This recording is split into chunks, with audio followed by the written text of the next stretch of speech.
Our focus today is on a pretty significant geopolitical shift.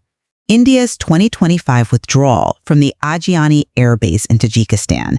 This marks the end of a critical 2-decade military presence in Central Asia.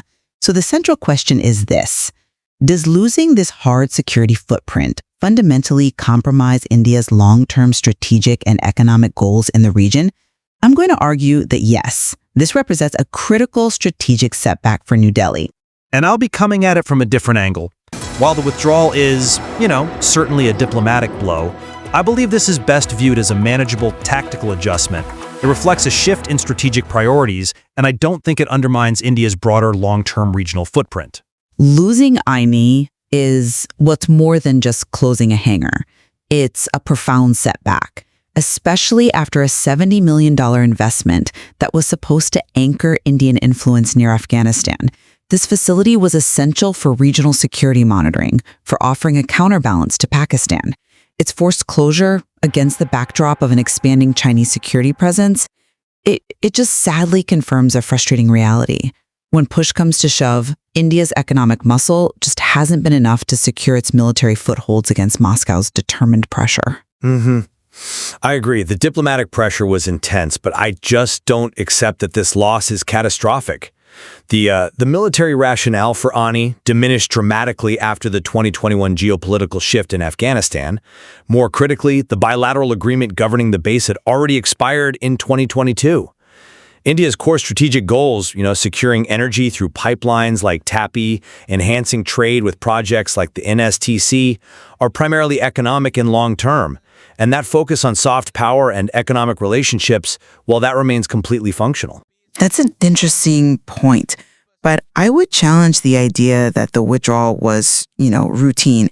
If the base's utility was truly gone, as you suggest, then why did Russia need to explicitly lean on Tajik authorities to request India vacate by 2025? Doesn't the very need for that external pressure suggest Aini still held strategic leverage worth extinguishing? This forced exit, it undercuts India's forward power status beyond South Asia, and it reveals some pretty significant constraints. I agree. The pressure existed, of course, but you have to consider the cost-benefit analysis here. The base had become a political liability, a marginal tactical asset, creating intense diplomatic friction with a regional great power, Russia. India prioritized reducing that friction over maintaining a low-utility foothold.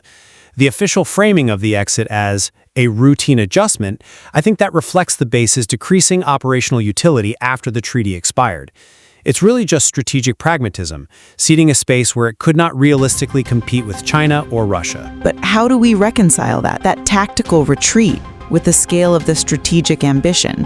Economic corridors like INSTC and Chabahar port they seem like insufficient substitutes for a hard security presence. China is explicitly tying its massive infrastructure projects to bilateral security agreements. You need eyes and ears on the ground to safeguard that kind of vulnerable infrastructure and to balance Pakistan's continuing efforts in the region. I agree that security is vital, but scale is the key difference here. India is strategically prioritizing its efforts. Instead of trying to dominate a contested military sphere, it's doubling down on economic and diplomatic influence. Look, these connectivity projects aren't substitutes for the base. They are the true expression of India's long-term strategy. The focus is establishing persistent trade and energy access, a multimodal approach that fundamentally relies on diplomacy and soft power. And that's where India is best equipped to compete. I still believe the retreat from Aini is a stark indication of India's enduring vulnerability.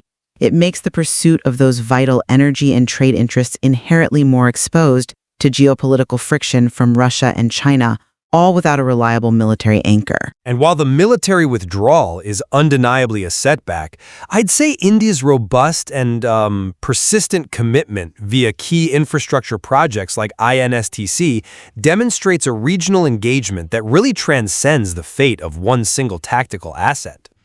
Indeed, I think the evolving geopolitical map suggests that these structural challenges, particularly access limitations and the reality of great power constraints, will continue to test India's strategic aspirations for Central Asia.